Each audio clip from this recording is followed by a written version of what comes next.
કઠોળ વર્ગનો એક નવો પાક વિશે આપણે માહિતી મેળવશું. કળથી પાક વિશે. કળથી એક ધાન્ય છે. હલકું ધાન્ય ગણાય છે. કળથીના છોડ નાના કદના 2 થી 2.5 ફૂટ ઊંચા અને જમીન પર પથરાયેલા હોય છે.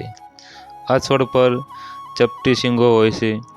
એના બીજ ખોરાકમાં તેમજ ઔષધ તરીકે વપરાય છે.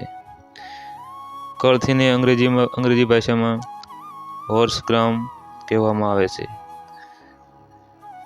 તેનું લેટિન નામ ડોલિકોસ બાયફ્લોરસ છે.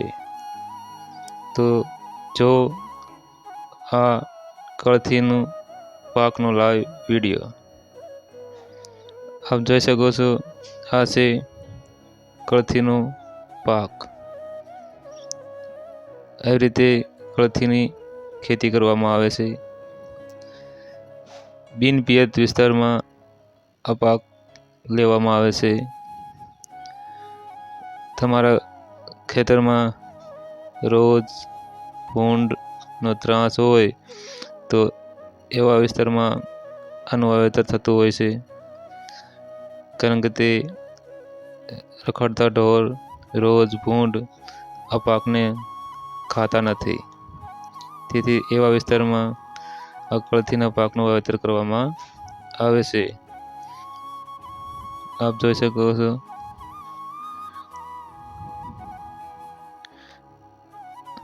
આ છે કળથીનો પાક.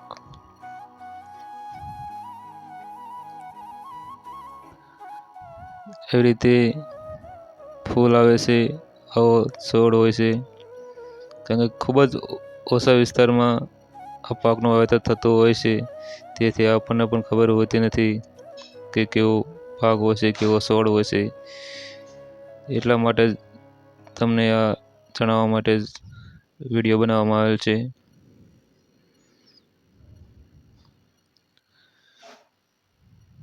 આપ જોઈ શકો છો.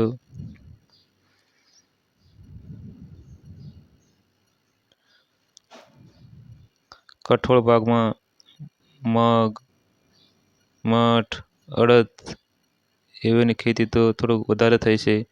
અને આ કળથીનું વાવેતર ખૂબ જ ઓછું થતું હોય છે. આવી રીતે શીંગું આવે છે.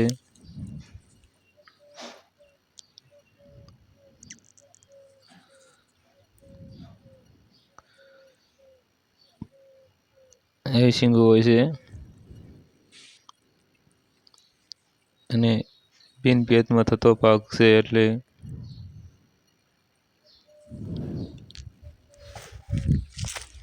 આમ આ કળથીની ઉપયોગિતા જોવા જઈએ તો આયુર્વેદની દ્રષ્ટિએ કળથી રસમાં કસાય, ઉષ્ણ, વીર્ય, વિપાકે, અમ્લ એટલે કે ચરક, કટુ, સુશ્રુત અને કફ વાત દૂર કરનાર છે.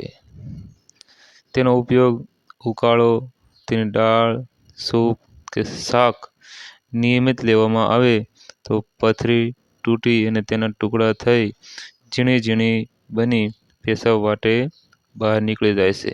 અને વ્યક્તિને પથરીથી મુક્તિ મળે છે. તેથી જ કળથીની આપણે રસોઈમાં સામેલ કરવી જોઈએ. ભારતમાં દક્ષિણ ભારતમાં ઉપરાંત મધ્યપ્રદેશ, રાજસ્થાન, મહારાષ્ટ્ર તથા ગુજરાતના વનવાસીઓ કળથીની ખેતી કરે છે. દક્ષિણ ભારતમાં ખોડાઓને ચણાને બદલે કળથીની ચંદી ખવડાવવામાં આવે છે. આવા નવા વિડીયો જોવા માટે જોતા રહો અમારી યુટ્યુબ ચેનલ ખેડૂત પરિવાર. ખેડૂત પરિવાર ચેનલને સબસ્ક્રાઈબ કરો, શેર કરો, લાઈક કરો. જેથી શેર કરવાથી બધાને માહિતી મળી રહે છે.